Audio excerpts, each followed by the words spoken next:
Hello and welcome. My name is Kieran Shepherd from KGStudio.co.uk, and today we'll be covering 5 vital signs that your website seriously needs updating. So this is an article that I wrote on April the 16th, which essentially just covers the 5 signs it's time for you to switch up whatever it is you're doing wrong on your website. First and foremost is slow loading. This is something that I've covered in my previous videos, so if you haven't seen those, go check those out. But essentially having a slow loading website is going to affect multiple different things. It will affect, obviously, your visitors, whether or not they decide to stick around and let your website load. It's going to affect your SEO performance, so Google will notice that your website's taking longer to load and will not let your site perform so well, which is something that you definitely don't want. Slow loading websites are the bane of the website world. There's a few different ways that you can speed up your website. The core of the issue could be your hosting. So if you have, if you're hosting with maybe a subpar kind of service, I won't throw any names out there, but there's a good few website solutions that aren't too great, so maybe look into switching it up on something that you can afford for your budget.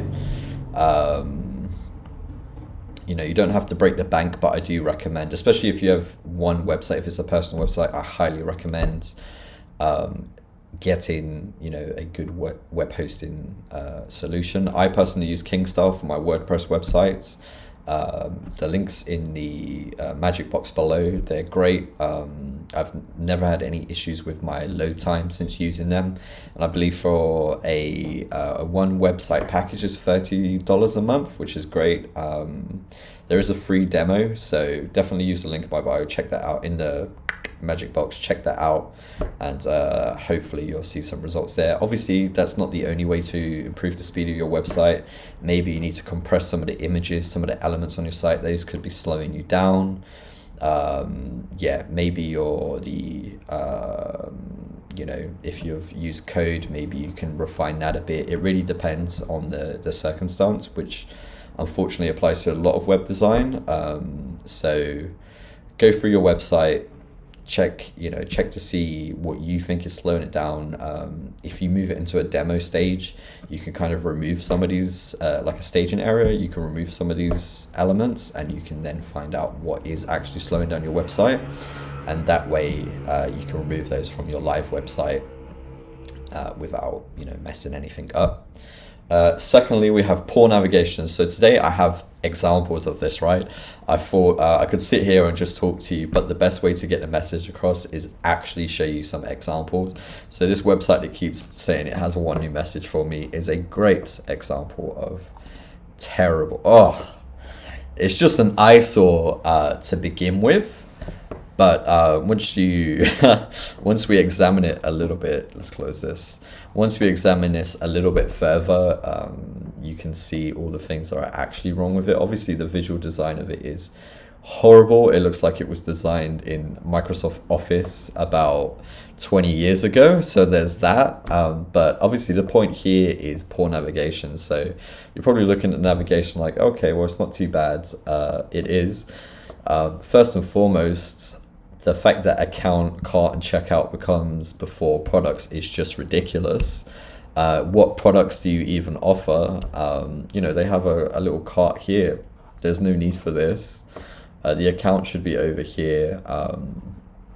But yeah, the actual poor navigation side of things I wanted to show you is this. So you have a drop down. You're like, okay, cool. Color, themes, holidays. We'll look at holidays, right? What a mess. It's just box after box after box. There's definitely a way that we could streamline this website to make it look a lot better than it already is. Maybe that's something that we can do in a future video. Maybe we can recreate this website but make it look somewhat decent. I'm personally offended by this website. It's horrendous, but yeah, this is a terrible example of poor navigation. I mean, we don't even need to get into the product images, and yeah, this just, oh my gosh. Oh, just a absolute disgrace of a website. I'm sorry to blinky.com. I mean, I'm not trying to offend anybody, I'm just being completely honest with you. So yeah, this website definitely needs a lot of work, and the poor navigation is very, very obvious from the get-go. So if you're building a website, especially if you're building a website with lots of products, so maybe you're building a dropshipping website, maybe you've just started a clothing brand, whatever it is, make sure you don't make these mistakes. If you would like me to cover what good navigation looks like, I can definitely build something for you guys and show you how I would do a website of this caliber. My third step though is broken web elements. Unfortunately, I don't have any examples of this. I do know a few websites that do have it, but I'm not trying to throw any shade on anybody. So those are websites that I've looked at professionally, I guess. So I don't really want to throw anybody under the bus just because I might work with them in the future.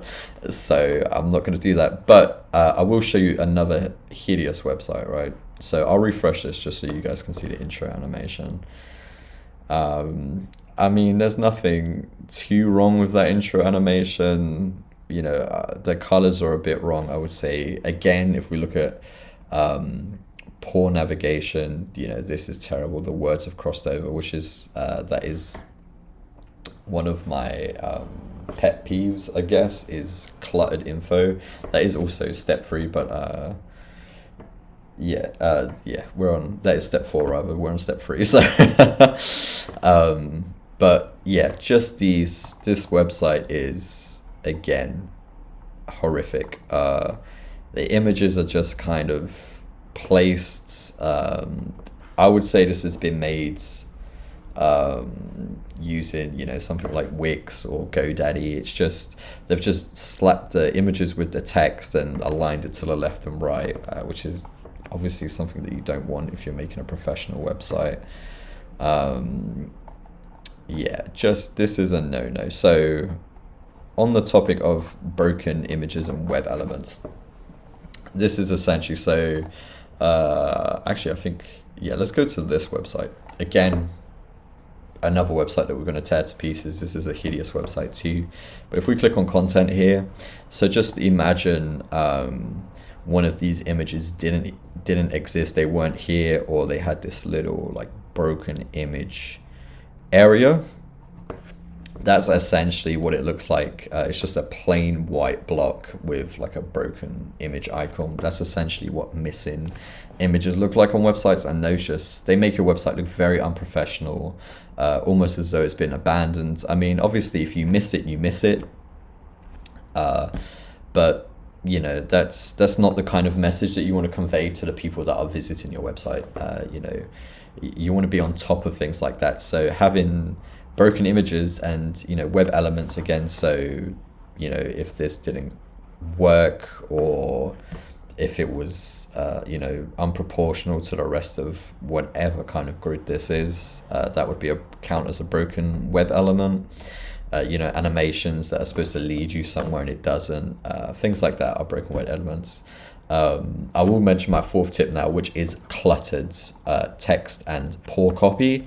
So poor copy is essentially, you know,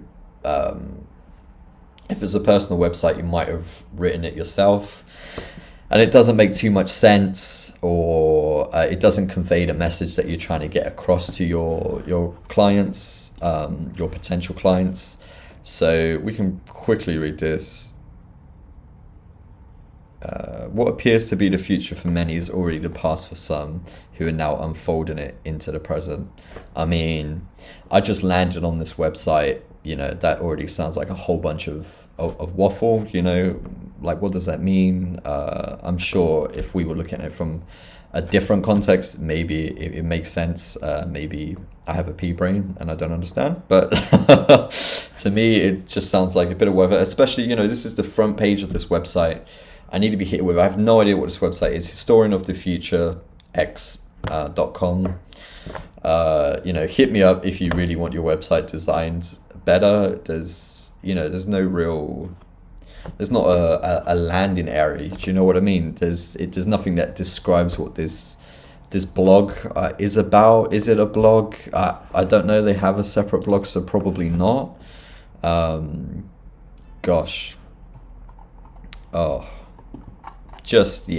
you can see, this is a great example of poor web design. And a space intergalactic background. I like the spaceman's hovering. I have no clue what this is. This is horrible.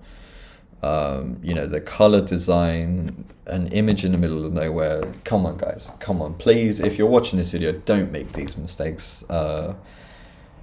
It's just horrible, this is not what you want for your website. So I don't even know. This looks old as hell. Again, if we orientate around the website, it's just, everything's cluttered. Nothing really makes sense.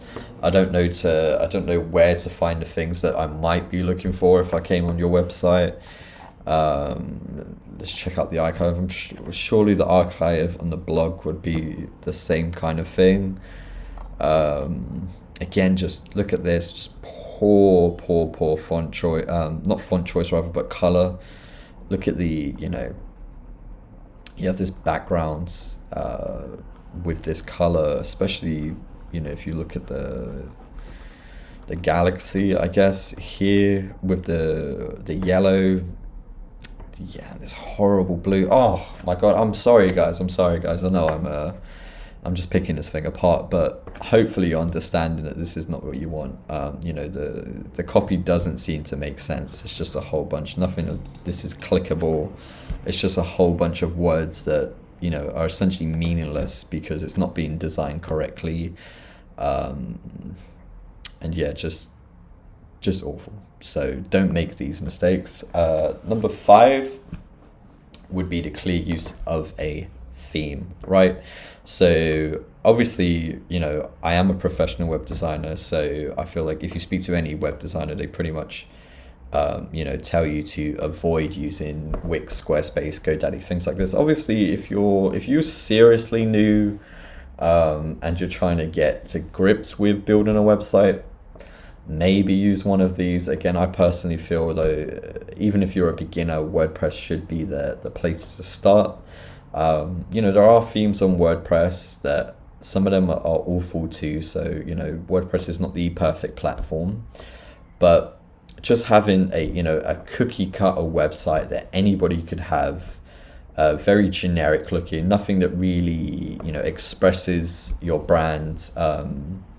Even if you're a service-based website, even if it's something, something very basic, I guess, if you're a plumber, for example, obviously I know it's a difficult job, but you might not need to have the most expansive website, but at least don't have a cookie cutter website. Inject a bit of your personality in there, maybe show some of the clients that you've worked with, some of your previous work. Maybe have a couple videos of yourself. You really need to put yourself out there and create something that's unique. Otherwise people are just going to go find the next best thing, and that means you missing out on potential clients, customers, whatever it is that you're seeking from your website.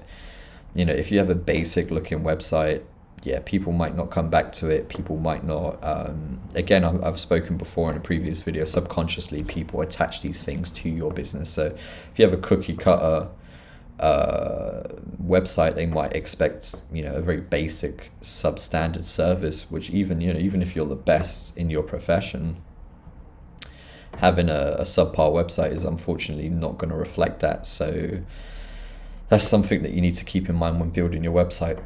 Hopefully, this was informative. Hopefully it wasn't just me trashing these websites, but if there's anything that you need help with, please feel free to contact me. My email is in the magic box below.